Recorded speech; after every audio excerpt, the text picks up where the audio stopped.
call me a god. You call me a god. You call me a god. You call me a god. Let's go. I'm about to go off like a weapon. Fuel to the top, got a filled up engine. In my thoughts, obsession. I will not stop, no, I'm never second guessing. I got a God complex. Since the bombings of Nagasaki and Hiroshima, Japan has been protected against invading monsters by a legacy of giant warriors.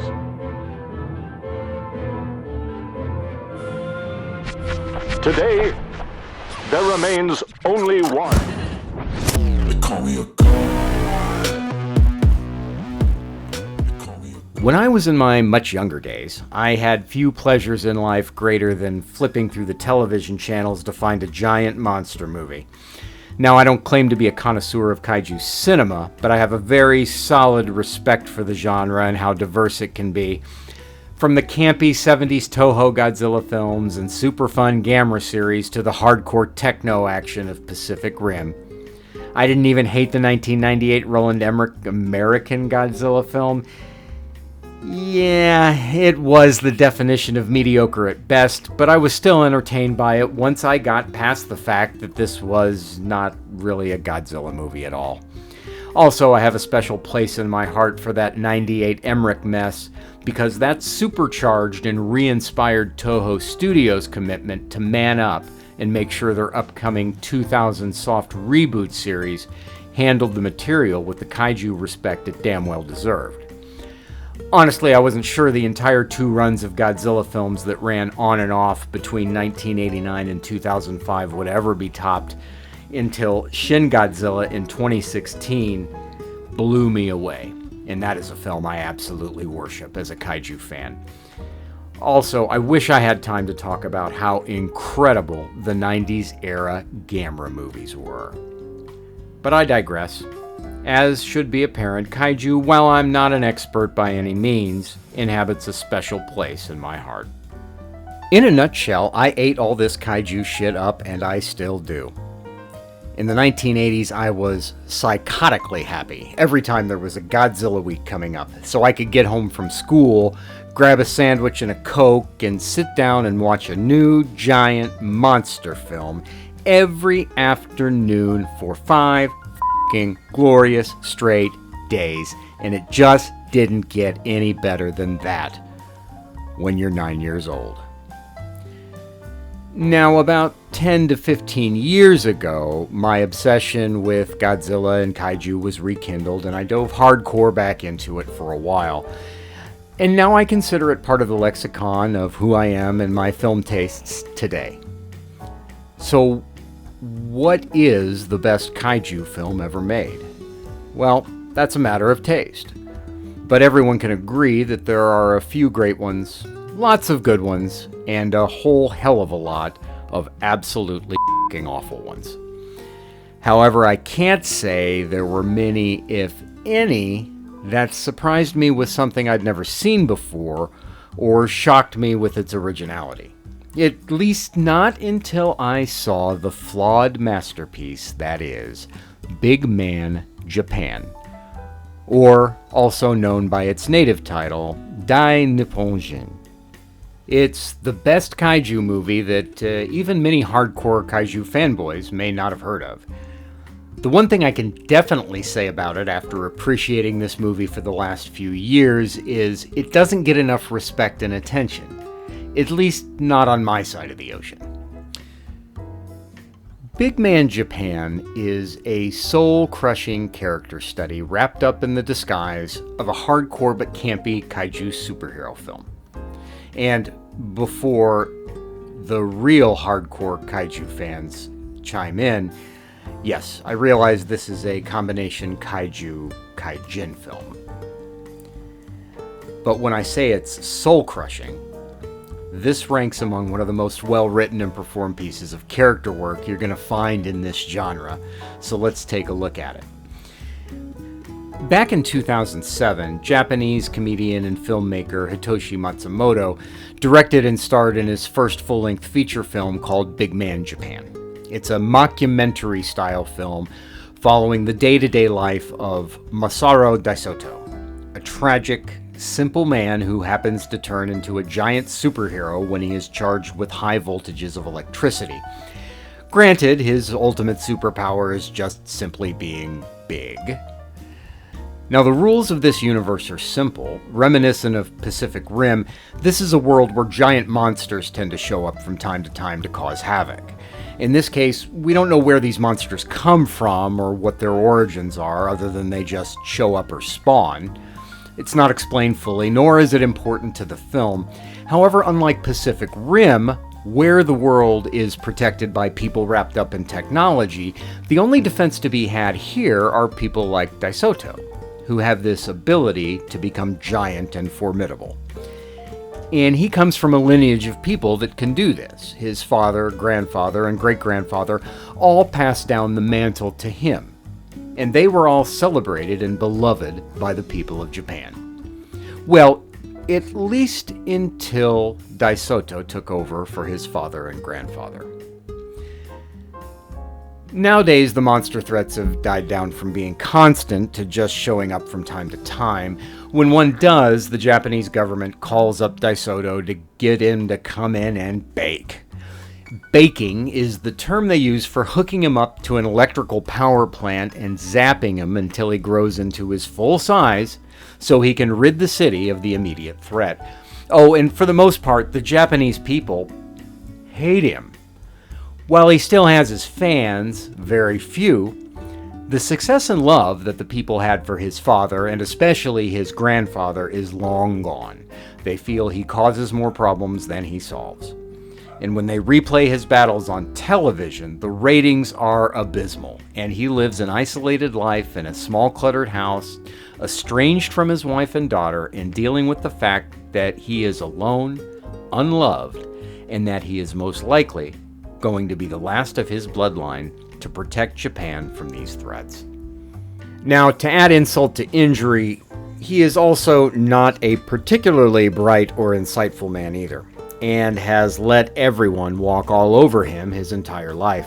From his father, who pressed him so hard that he almost killed him as a child, zapping him with electricity before he was ready, to the current day where the Japanese government pays him barely livable wages to do this service for the country, to his manager, a wretchedly unlikable woman who we slowly realize has been fleecing Daisoto for years, living a comfortable lifestyle on the back of the money she is earning from selling sponsorship deals for him. Now, the details I've discussed so far are kind of teased out as the documentary filmmaker follows him around, waiting for that big moment that he gets a call from the Japanese government. And that moment does come, but to be fair, about the first 15 to 30 minutes of this film are a very slow burn as we get to know Daisoto. But the authenticity of the documentary style of film Matsumoto is committed to here is genuine. If you flipped on and watched the first quarter hour of Big Man Japan without knowing what it was about or what they were referring to in their discussions, it would be 100% believable as a real documentary. None of those jarringly awkward moments where you're taken out of the illusion of the documentary premise for a few seconds or more. And most mockumentaries tend to have at least one or two of those, but not this one. Matsumoto's performance is just spot on as well. It's obvious almost from the first moment we meet him that this is a man who has been defeated by life, and his only sense of success or accomplishment comes from his family obligation to protect the Japanese people from these threats. In my eyes, it's this rich character portrait that makes Big Man Japan something unique and special in the kaiju genre. However, there is another thing that makes this film unique and special, and it's something you find out almost immediately once the kaiju action starts. This movie is batshit crazy insane. They call me a god. These are not your run-of-the-mill kaiju attacking Japan here. These are, well, These are bizarre monsters that have hybrid characteristics of humans and animals and inanimate objects. Most of them have at least one or more qualities that are distinctly human. Now, one particular scene farther into the film gave me something I'd never seen in a kaiju film before. Not some big, bold, badass kaiju fight, but a straightforward negotiation. That's it. Rather than kicking the monster's ass, he simply tries to talk the monster into leaving. I can't believe somebody made this film, but I'm sure glad they did. Now, I need to slow down a bit because I don't want to give too much of this film away. Now, one thing I will divulge about the film is that the kaiju fights are pretty awful, and they were intentionally designed to be. The fact that they're awful is part of the story. How he defeats and drives these monsters out of Japan is usually by lucky shots, happenstance, or just pure awkwardness. But things start to get complicated later on, as Daisoto has a catastrophically bad series of public relations nightmares surrounding the events and handling of some of these monster fights. And you feel awful for him. His entire world is collapsing around him, and he just ignores the fact that he is in a really terrible situation. It's emotionally devastating to the point of turning tragic, and his human response to everything going on will just make you scream through the screen at him to wake up, man up, and do the right thing. Now, you can't have a discussion about Big Man Japan without discussing the ending, which I'm not going to give much, if anything, really away about. It is a source of controversy among lovers and detractors of the movie. And let's just say that Matsumoto makes a very deliberate shift in filmmaking style for the final battle between Big Man Japan and the one monster that throughout the film to this point he's been unable to beat, and seemingly the only monster he has faced that he has ever feared. But the style shift through the end of the film in both filmmaking style and tone is jarring.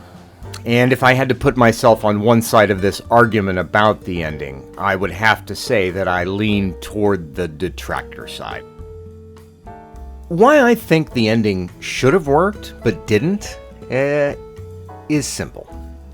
In my eyes, I don't believe that Matsumoto wrote the ending this way for the movie he ended up making. What he seemed to be writing is a campy, joyous, homage parody monster movie throwback to the classic kaiju era, evolved into a brutal portrait of a tragic man, and I just can't imagine that Matsumoto expected those elements of the film to play that powerful to the audience's emotion. Now, that being said, I loved the ending for what it was, but ultimately, it was a great ending to a slightly different film than this turned out to be. Now, be warned, if you do seek out this film and watch it, while it's completely common for films to have post-credits scenes these days, this movie has an entire scene that runs alongside a large portion of the end credits. And while you could easily see the initial ending of Big Man Japan as either a triumph or a tragedy, depending on your interpretation, the final scene through the end credits puts a dark, cynical spin on everything that happened up to this point. And it's hard for me to believe that anyone can walk away from this movie knowing what to make of the entire thing. And that's one of its charms. Ultimately, it is a flawed film. The pacing, while not terrible, is a bit clunky with the exposition-heavy first act. The CGI is nothing special. Very few, if any, overtly terrible CG shots. But it does have a rather simplistic CGI style, and it has a really pleasing flavor to it. It's almost bordering on cartoonishness at some points, but it's still fairly grounded. Top to bottom, amidst all the other unique elements, it's really the people that made this film work. Basically, though, The seemingly effortless ability of Matsumoto to make this truly feel like a real documentary is excellent. Particularly Matsumoto's work both in front of and behind the camera. Big Man Japan is a film that just about anyone has a fantastic chance to either love or hate. But there's probably not going to be too much in between. If you call yourself a Kaiju fan and you have not experienced Big Man Japan, you owe it to yourself to at least say you did. My ultimate response to Big Man Japan is that it brings me a joyous childlike glee while watching it that instantly zips me back to the days of watching TV after school on my parents' 25-inch color console television with no remote control. It is definitely a film that I will always be glad that I stumbled upon.